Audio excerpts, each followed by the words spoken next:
वो पीर कौन में आजकल होता है। हमरे यहाँ खन्नापुरा में एक ठो रावा बाबा हफ्ता गुजर गया, मस्जिद में एक को दिन नहीं देखा। और गांव गांव चर्चा हो गए।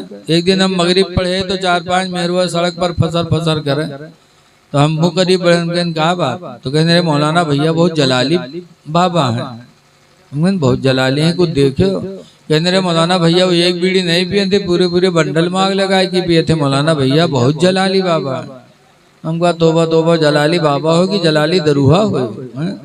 दुनिया की नशा एक बीड़ी पूरी आ जाए तो पूरे बंडल में ओके नशा पूरी आता है। तो आए लोगो, माँ बाप का बड़ा दर्जा है, इनकी खिदमत करो और नमाजों की पाबंदी करो, बुराइयों से बचो। सहाबे किराम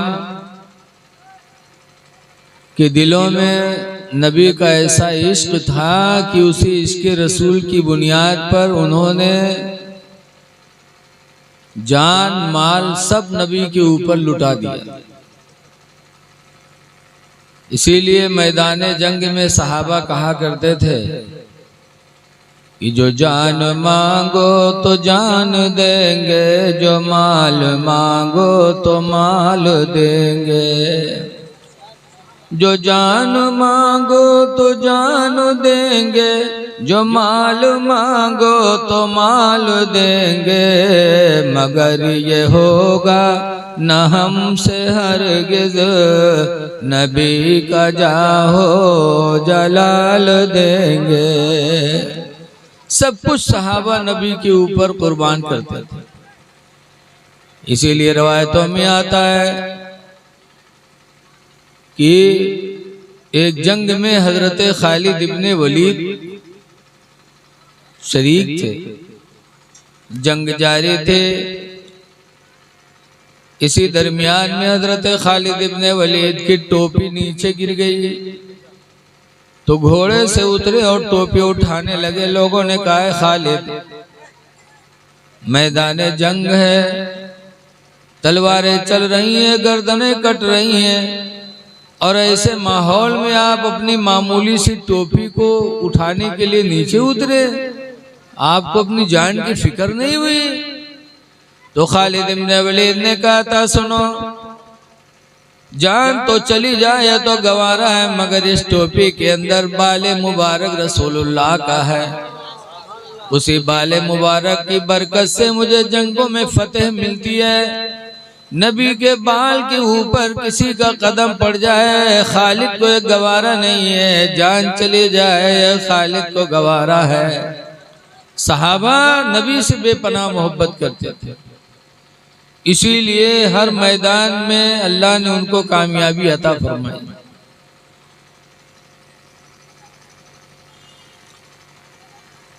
सहाबा का इश्क। हजरत अबू बकर रदी अल्लाह ताला अन्हु जब ईमान लाए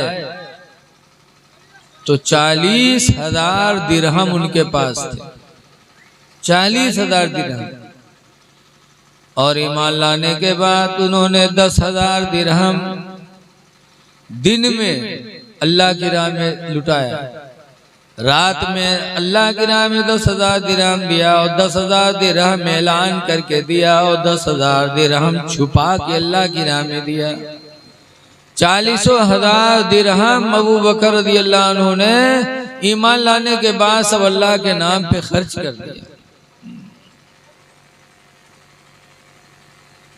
इसीलिए हजरत अबू बकर रज़ियल्लाहु ताला अन्हु कहा करते थे कि मन अनफक़ दिरहमन अला क़रात मौलदिन नबी, जिसने नबी की मीलाद पर 1 रुपया खर्च किया, फ़कान रफ़ीक़ी फ़िल जन्नह, तो जन्नत में वो मेरा साथी बनेगा।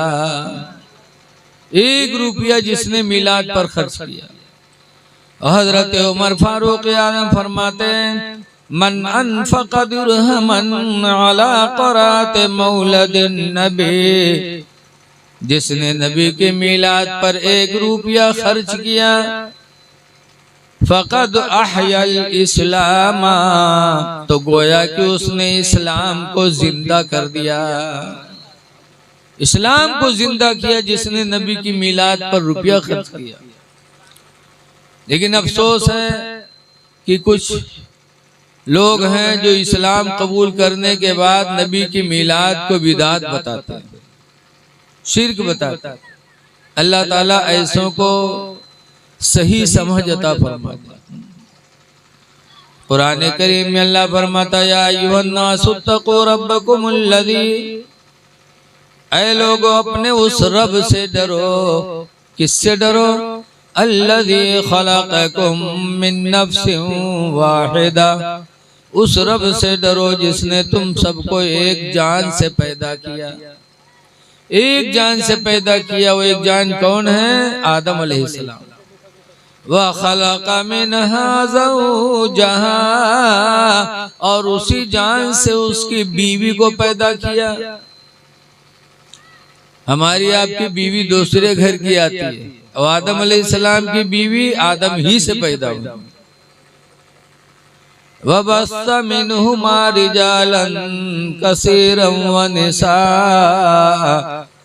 और उस परवरदिगार से डरो जिसने उन दोनों से, किन दोनों से?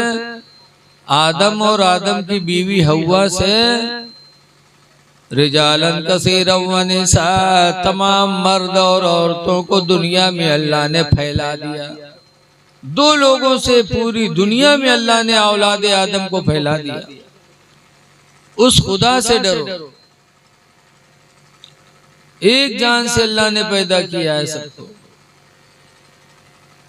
तो आज लोग अपना बर्थडे मनाते हैं और आदम अलैहिस्सलाम का बर्थडे नहीं मनाते। लड़के का बर्थडे मनाते, आदम का बर्थडे नहीं मनाते। ऐ लोग अपने बाप आदम का बर्थडे मनाओ। आदम अलैहिस्सलाम कब पैदा हुए? जुमा के दिन। लिहाजा जुमा के दिन एहतमाम करो, खुशी मनाओ कि आज हमारे बाप आदम की पैदाइश का दिन है। और नमाज जुमा का एहतमाम करो। हदीस पाक में है कि अल्लाह ताला ने नमाज जुमा में गरीब, हुजूर फरमाते हैं हमारी उम्मत में जो गरीब लोग हैं उनका हज अल्लाह ताला ने नमाज जुमा में रखा है कि जब गरीब उम्मती नमाज जुमा अदा करते हैं तो अल्लाह ताला उन्हें हज के बराबर सवाब अता फरमाता। तो आदम अलैहिस्सलाम की पैदाइश का दिन है जुमा, और जुमा ही के दिन अल्लाह ने जन्नत को भी पैदा किया। इसलिए हमें जुमा का काफी एहतमाम करना चाहिए। लेकिन कुछ मनहूस ऐसे हैं कि रोजाना की तरह जुमा को भी कर देते, काम काज में लगे रहते, उनको एहतराम नहीं कि आज अल्लाह ताला ने मुसलमानों के हफ्ते की ईद रखी। जुमा का वो मुबारक दिन है कि अल्लाह फरमाता है इज़ा नूदिया लिस्सलाति मिन यौमिल जुमा, जब जुमा के दिन नमाज जुमा की अज़ान दी जाए, फसऔ इला ज़िक्रिल्लाह, तो अल्लाह के जिक्र की तरफ दौड़ो। वज़रुल बैआ, और खरीदो फरोख्त तो सब छोड़ दो, सब छोड़ दो, जिक्र इलाही की तरफ सबकत कर दो।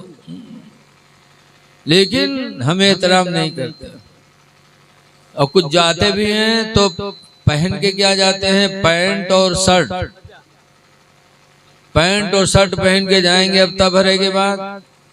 उसके बाद जब रुकू मैया जाइए तो पैंट नीचे खसक जाए, शर्ट ऊपर खसक जाए, पिछली दुकान भी अंगुल खुल जाता। और जब सजदम जाते है तब आधा मामला खुलत है। अब बताओ तुम्हारी नमाज तो चली ही गई, लेकिन पीछे जो देखा था तुमको उके हाल का हो बताओ। तुमने अपनी भी नमाज बर्बाद की और पीछे वाले की भी नमाज तुमने बर्बाद कर दी।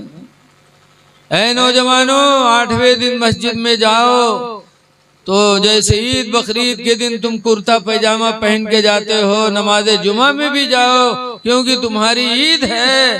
अल्लाह कुरान में फरमाता है खुज़ू ज़ीनतकुम इंद कुल्लि मस्जिद, हर मस्जिद में जाने के लिए बनाओ संवार कर लिया करो।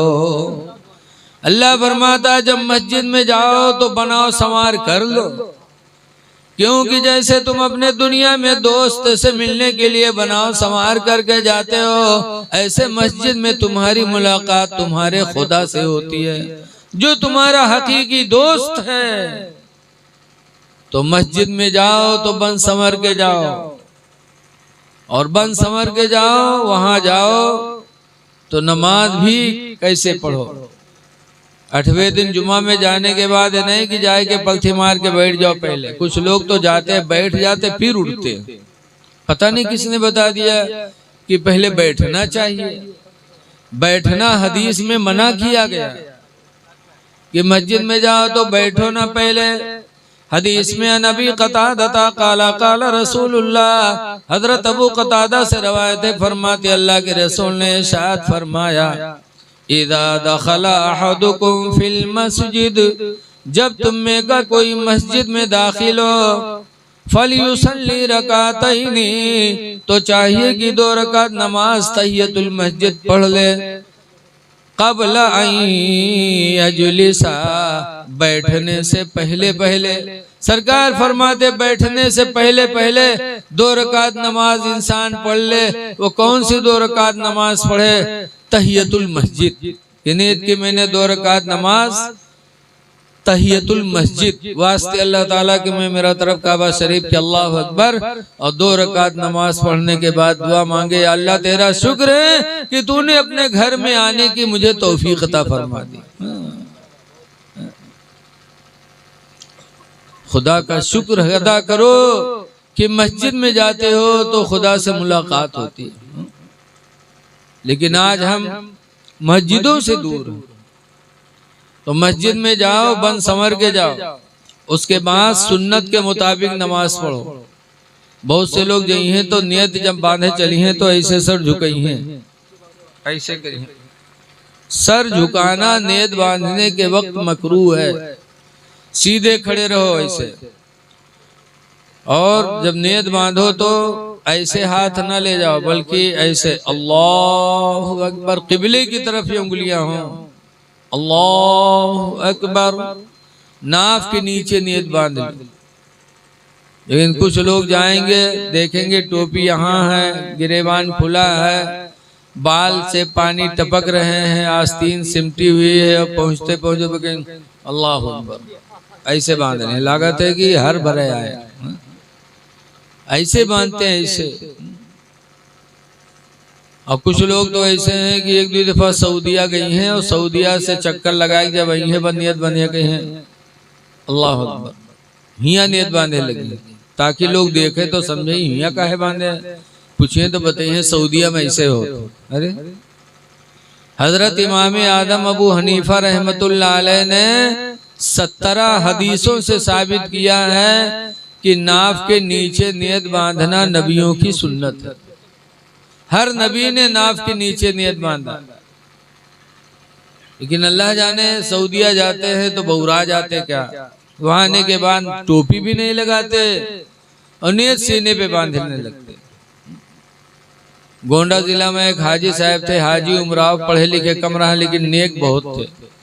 एक जगह मेहमानी में गए तो नमाज का वक्त हुआ तो चले गए मस्जिद में नमाज पढ़ने। वहां गए तो जब जमात में शरीक होने के लिए गए तो देखा कि सब हिया नियत बांधे ठाड़ हैं। तो इमाम का देखे वह ही बांधे तो हाजी साहब बहुत परेशान, कहीं या अल्लाह जिंदगी गुजर गए हिया बांधे और सब हिया बांधे, अब हम का करी। थोड़ी देर हाजी साहब सोचे नोचे के बाद मिल गए वही माँ, तो हाजी साहब नियत बांधे तो कहें अल्लाहु अकबर, अब वो मुड़े नियत बांध ली। अब हर बाहर देखे तो सब घूर घूर देखे हर बाहर वाले, लेकिन हाजी साहब अपना ऐसे पढ़ा कहीं।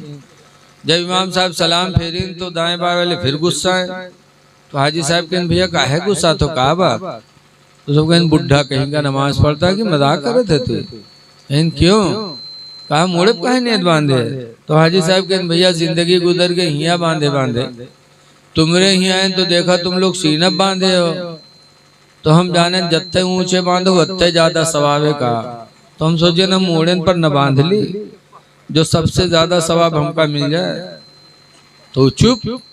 तब हाजी साहब ने डांटा, कहा नालायको, मर्दों के ख्वाहिशात को, भैया मैक सही करो यार, बहुत बेकार मैक है तुम्हारा।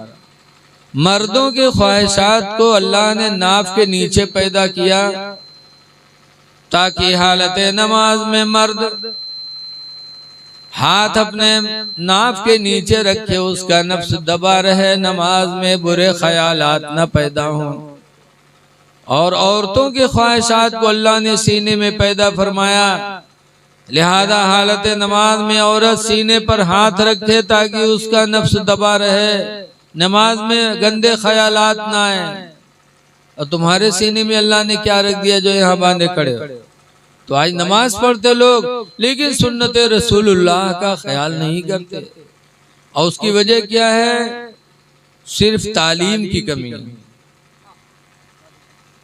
बहुत से लोग वजू बनाते हैं, साल साल गुजर जाता, अपने यहाँ तो मेरे बूढ़े लोगों को देखा नमाज पढ़ते पढ़ते ऐसे पानी ले तो क्या ऐसे ऐसे मुंह धोइए, ऐसे ऐसे। ये धुलना नहीं है, इसको कहते हैं मुंह का चपड़ना। ये धुलना नहीं है। धुलने का मतलब यह है कि पानी लो और यहाँ से पानी गिराओ, यहाँ से जहाँ से बाल उगे हैं वहां से पानी बहे तुम्हारे चेहरे पे, तब धुलना पाया जाएगा। लेकिन बहुत से लोग ऐसे धुलेंगे ऐसे ये कोहनी रह जाएगी। ये कोहनी समेत धोना वजू में फर्ज है।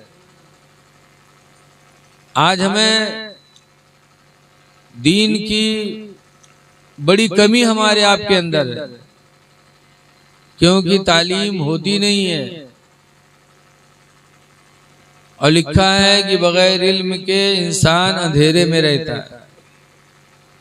बहुत से लोग एक किताब पढ़ ले हैं तो जानिए कि हम बहुत बड़े आलिम हो गए, लेकिन इल्म की कोई हद नहीं। गौसे पाक फरमाते बड़े पीर कि दरस्तुल इल्मा हत्ता सिरतो कुतुबा, मैंने इतना इल्म हासिल किया, इतना इल्म हासिल किया, यहाँ तक कि मैं गौस कुतुब बन गया। इल्म की वजह से गौस ने गौसियत का दर्जा पाया। और आज बाबा दई जाहिल हैं और समझते हैं कि हमने लाल कपड़ा पहन लिया, पीला कपड़ा पहन लिया, बस हम पीर फकीर हो गए। लिबास से कोई फकीर नहीं होता, इल्म और अमल से अल्लाह ताला फकीरी अता फरमाता है। इल्म और अमल से, वरना तो लाल पीला लिबास हर आदमी पहन सकता है। इसीलिए हजरत अली शेर खुदा कहा करते थे कि मेरा बाप वो नहीं है जिसने मुझे पैदा किया, मेरा हकीकी बाप तो वो है जिसने मुझे इल्म और अदब अता किया। जिससे मुझे इल्म मिला वो मेरा हकीकी बाप है। तो इल्म बहुत जरूरी चीज है, लेकिन आज हमारी माओं की गोद इल्म से खाली हो गई। सरकार ने फरमाया था उतलुबुल इल्मा मिनल महदी, माँ की गोद से इल्म हासिल करो। माँ की गोद से सबसे पहला मदरसा माँ की गोद है। इसीलिए गौसे पाक माँ की गोद में नहीं, माँ के पेट में थे। अब 18 पारे के हाफिज हो गए थे। बाबा फरीदुद्दीन गंजे शकर अपनी माँ की गोद में थे तो माँ की नमाज देख करके फरीदुद्दीन नमाजी हो गए थे। कैसे नमाजी हुए थे आपको पता होगा कि फरीदुद्दीन की माँ नमाज पढ़ती थी। फरीद ने पूछा अम्मा ये रोजाना क्या उठती बैठती रहती हो? कहा बेटा नमाज पढ़ती हूँ। कहा किस लिए? कहा नमाज पढ़ने से अल्लाह ताला शकर देता है। शकर फरीद को बहुत पसंद थी। तो कहा अम्मा मुझे भी पढ़ा दिया करो, मुझे भी शकर मिल जाया करे। कहा ठीक है बेटा, अब अजान होगी तो आ जाना। जब अजान हुई बाबा फरीद आए, माँ ने वजू कराया। वजू कराने के बाद चुपके से घर में जा करके मुसल्ले के नीचे शकर की पुड़िया रख दी। उसके बाद खुद नमाज पढ़ा, फरीदुद्दीन को पढ़ाया। फरीद ने पूछा शकर कहाँ है अम्मा? कहा मुसल्ला उठाओ। मुसल्ला उठाया तो शकर की पुड़िया देखा, उठे, उठाया और खाया। बहुत खुश हुए। कहा अम्मा कब नमाज पढ़ोगी? कहा फिर जब अजान होगी तो फिर आ जाना। फिर आए, वजू बनाने लगे। बाबा फरीद की माँ ने मुसल्ला बिछाया और शकर की पुड़िया बना के मुसल्ले के नीचे रख दी। जब बाबा फरीद ने नमाज पढ़ी तो फिर अब पूछा नहीं, जान गए कि मुसल्ले के नीचे मिलती है। तो मुसल्ला उठाया और पुड़िया निकाला और खोल के भाग गए। कहा काफी अजान होगी फिर आना। ऐसे लिखा है कि बाबा फरीद अजान सुन के आते थे, वजू बनाने लगते थे, उनकी माँ मुसल्ला बिछाती थी और शक्कर की पुड़िया बना के रख दिया करती थी। करते करते फरीदुद्दीन की माँ को काफी जमाना गुजर गया। एक दिन फरीद अपने मोहल्ले के साथियों के साथ जंगल में चले गए और जब जंगल में पहुंचे नमाजी हो ही चुके थे।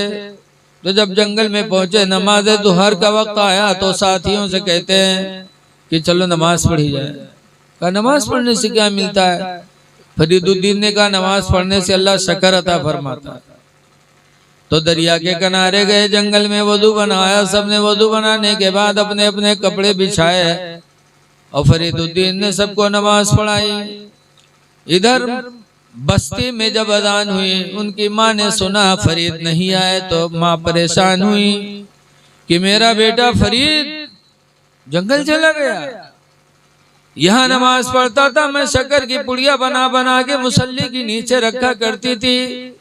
अब मेरा बेटा फरीद नमाजी हो चुका है, जंगल गया है, जंगल में मेरा बेटा नमाज छोड़ेगा नहीं। आज शक्कर की पुड़िया बना के मेरे बच्चे को कौन देगा? आज मेरा बेटा जंगल में जब नमाज़े ज़ुहर पढ़ेगा और शक्कर की पुड़िया नहीं पाएगा तो वो मुझे झूठा तस्वुर करेगा और फिर नमाज भी छोड़ेगा।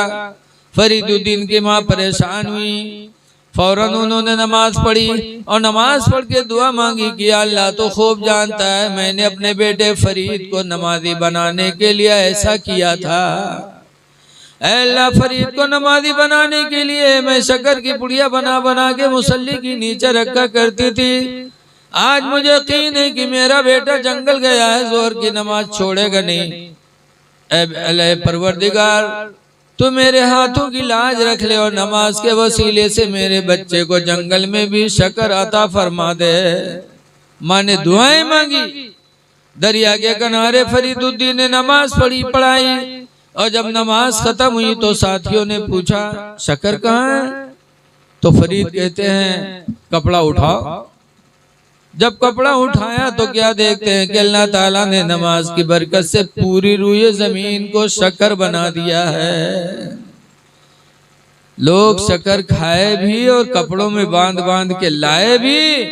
जब घर पहुंचे, घर के लोगों ने कहा इतनी शक्कर कहाँ पाए? तो बच्चों ने कहा फरीदुद्दीन गंजे शक्कर ने दिया।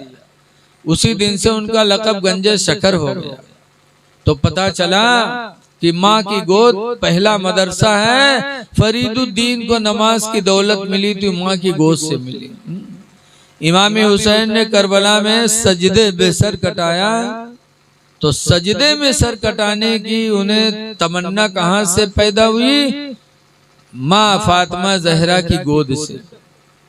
पता चला कि माएँ जब अच्छी होती हैं तो औलादें अच्छी होती हैं।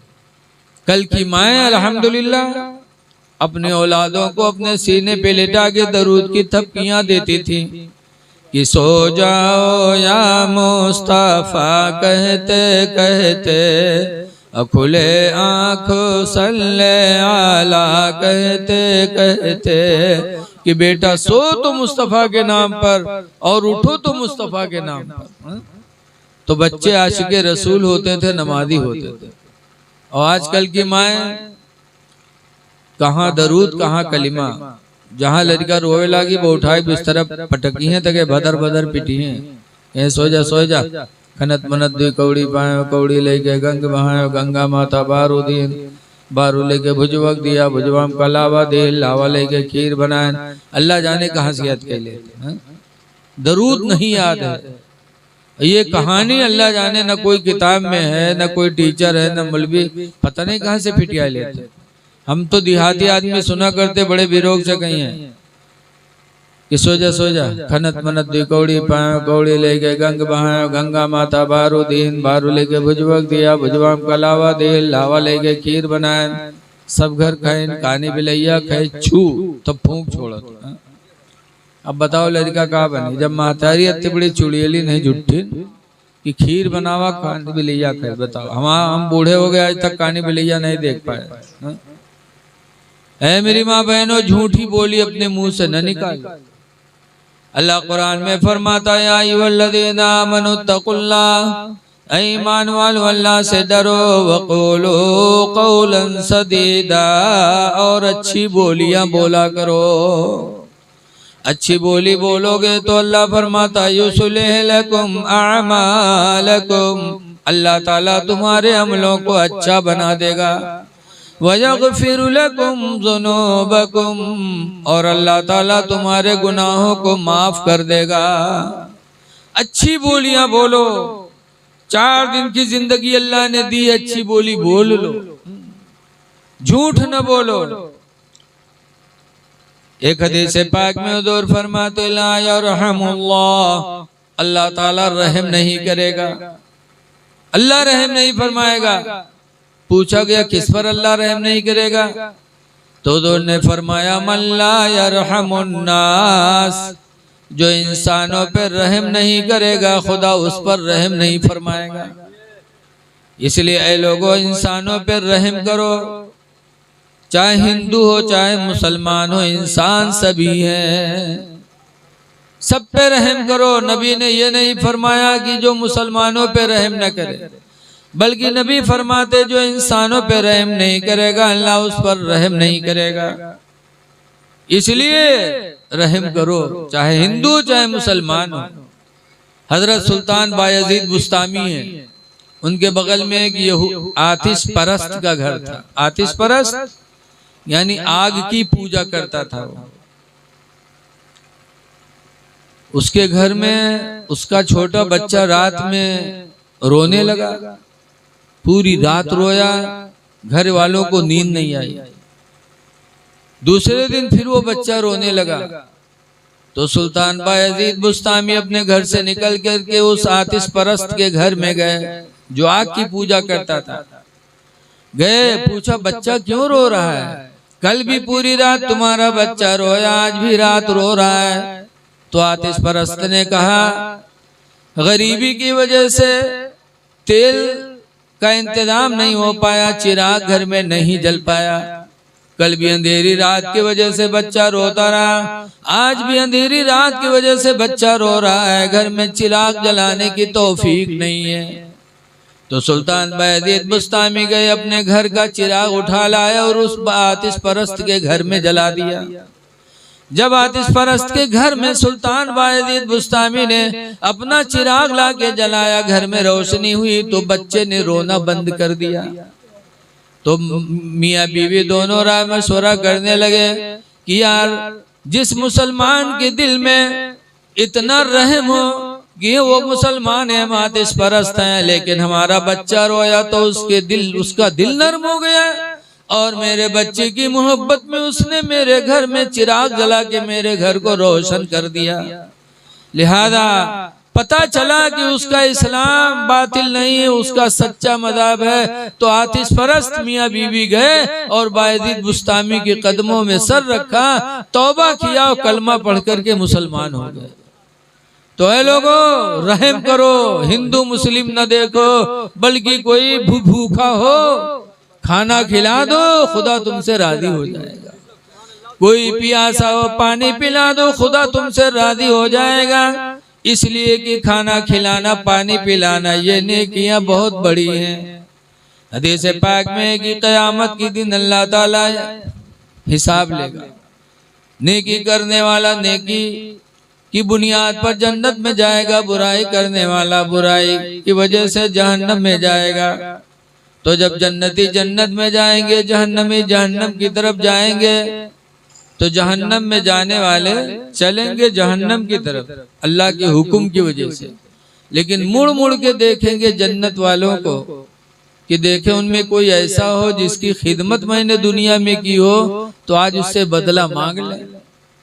तो हदीस में है, एक जहन्नमी जब पहचान पाएगा किसी जन्नती को तो कहेगा अमा अरफ्तनी या फला, ऐ फला क्या तुम मुझे नहीं पहचानते?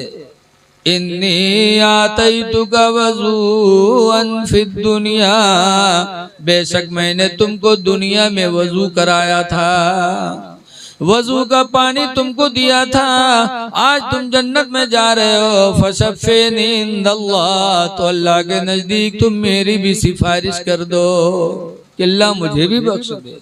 वकाल अल्लाह खरो, और दूसरा जहन्नमी जब किसी जन्नती को पहचानेगा तो वो भी कहेगा अमार अफ्तनी या फला, ऐ फला क्या तुम मुझे नहीं पहचानते, इन्नी आती तुका शरबतन फिद दुनिया, बेशक मैंने दुनिया में तुमको पानी पिलाया था, फशफ़ीनी इंदल्लाह, तो अल्लाह के नजदीक तुम मेरी भी सिफारिश कर दो कि अल्लाह मुझे भी बख्श दे। हदीस में फयशफ़ानी, तो दोनों शफात करेंगे, दोनों जन्नती दोनों जहन्नमियों के बारे में। फयुशफ़ान, तो दोनों की शफातें कबूल हो जाएंगी और वो दोनों जहन्नमी भी बख्श दिए जाएंगे। इसलिए लोगों, अल्लाह दे तो भूखों को खाना खिलाओ, प्यासों को पानी पिलाओ। हिंदू मुस्लिम न देखो, बल्कि देखो खुदा का बंदा है, इंसान है, रहम करो, अल्लाह पर रहम फरमाएगा।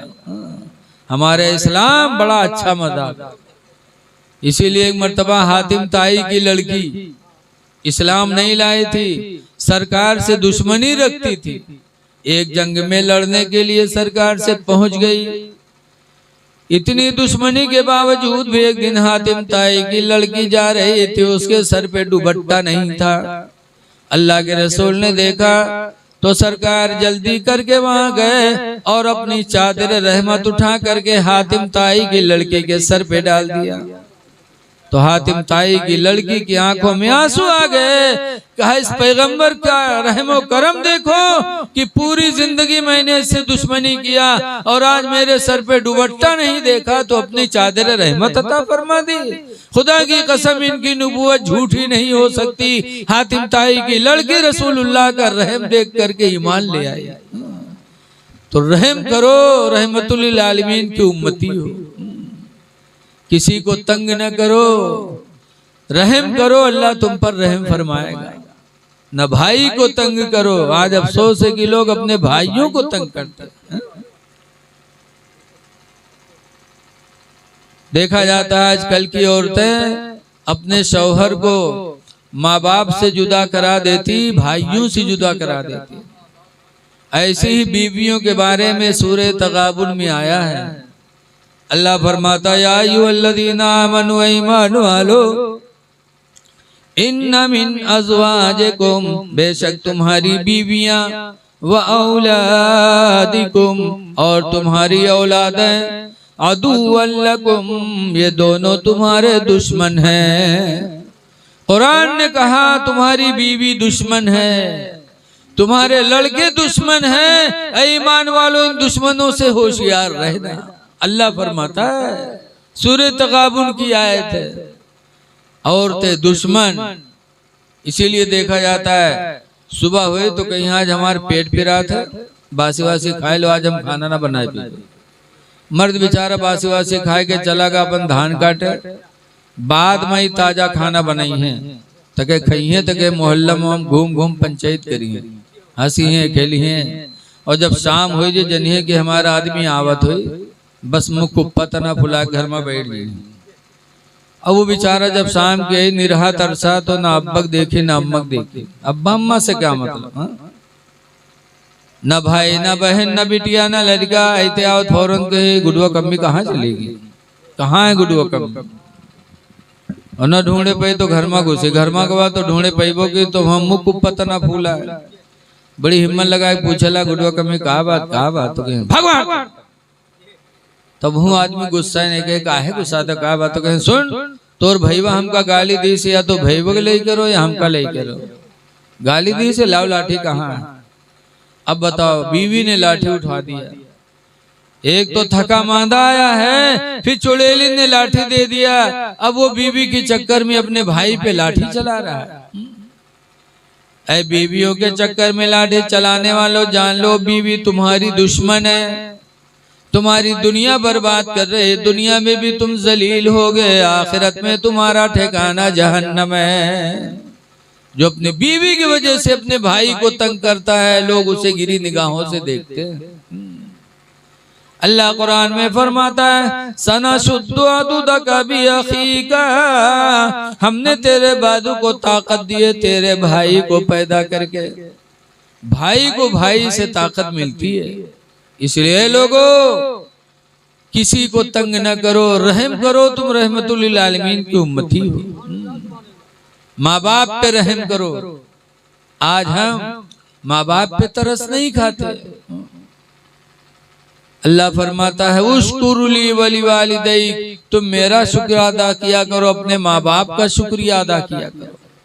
माँ बाप तुम्हारे लिए क्या है? सरकार फरमाते हुमा जन्नतु का व हुमा नारु का, वो तेरे लिए जहन्नम भी है, तेरे लिए जन्नत भी है। एक साहब बारगाह नबी में गए, कहने लगे अल्लाह के रसूल, मैंने अपनी माँ को कंधे पे बिठा बिठा के पैदल चल के 25 हज करवाए। अपनी माँ को 25 हज करवाया अल्लाह के रसूल, पैदल चल के अपनी माँ को लाद के। क्या मैं माँ के हक से अदा हो गया? तो सरकार ने फरमाया सुनो, तुम ये 25 साल जो अपनी माँ को कंधे पे बिठा बिठा के पैदल का सफर करके माँ को हज कराया है, ये खिदमत तुम्हारी, तुम्हारे पैदाइश के टाइम पर तुम्हारी माँ को जितने झिटके दर्द के हुए थे, उन झिटकों में से किसी एक झिटके का बदला हो सकता है तो हो सके, वरना वो भी नहीं। तुम समझते हो माँ की खिदमत से अदा हो गए? ऐ लोगों, जिंदगी गुजार दो माँ बाप की खिदमत में, लेकिन कभी उनके हक से बरी नहीं हो सकते। बड़े एहसानात है उनके। इसीलिए एक साहबी बीमार हुए तो उन्होंने मिन्नत मानी, अल्लाह मुझे शिफा दे दे तो मैं काबा की चौखट चूमूंगा। अल्लाह ताला ने उन्हें शिफा दे दिया। जब ठीक हो गए तो हुजूर के पास गए, पूछने लगे अल्लाह के रसूल, मैं ठीक हो गया, मिन्नत मानी थी, क्या करूं? सरकार ने फरमाया जाओ काबा और काबा की चौखट को चूम कर अपनी मिन्नत पूरी करो। तो कहते हैं मैं काबा नहीं जा सकता। कहा क्यों? कहा मेरे पास इतना पैसा नहीं कि सवारी से जाऊं, मेरे पास इतनी दौलत नहीं कि सवारी से जाऊं, और मेरे बदन में ताकत भी नहीं कि मैं पैदल जाऊं। अल्लाह के रसूल मैं मक्का जा नहीं सकता। तो सरकार ने फरमाया था अगर नहीं जा सकते, इरजी इला बैतिका, अपने घर वापस चले जाओ, वक़ब्बिल क़दमै उम्मिका, और अपने माँ के पैरों को चूम लो, अल्लाह ताला तुम्हें काबा के चूमने का सवाब अता फरमा देगा। माँ का पैर चूमो तो गोया कि काबा चूम रहे हो। लेकिन आज कौन है जो माँ का पैर चूमता है? पीर के पैर चूमिए, पीर के, जो कहूँ नहीं लिखा है। वो पीर कौन में आजकल होता है? हमरे यहाँ खन्नापुरा में एक ठो रावा बाबा हफ्ता गुजर गया, मस्जिद में एक को दिन नहीं देखा। और गांव गांव चर्चा हो गए। एक दिन हम मगरिब पढ़े तो 4-5 मेहरुआ सड़क पर फसर करे, तो हम वो करीब बढ़े, कहा बात? तो कहने मौलाना भैया बहुत जलाली बाबा है। हम बहुत जलाली है, कुछ देखो। कहने रहे मौलाना भैया वो एक बीड़ी नहीं पिए थे, पूरे पूरे बंडल मांग लगाए कि पिए थे। मौलाना भैया बहुत जलाली बाबा। हम कहा तोबा तोबा, जलाली बाबा हो कि जलाली दरूहा हो? दुनिया का नशा एक बीड़ी पूरी आ जाए तो पूरे बंडल में उके नशा पूरी आता है। तो आए लोगों, माँ बाप का बड़ा दर्जा है, इनकी खिदमत करो और नमाजों की पाबंदी करो, बुराइयों से बचो।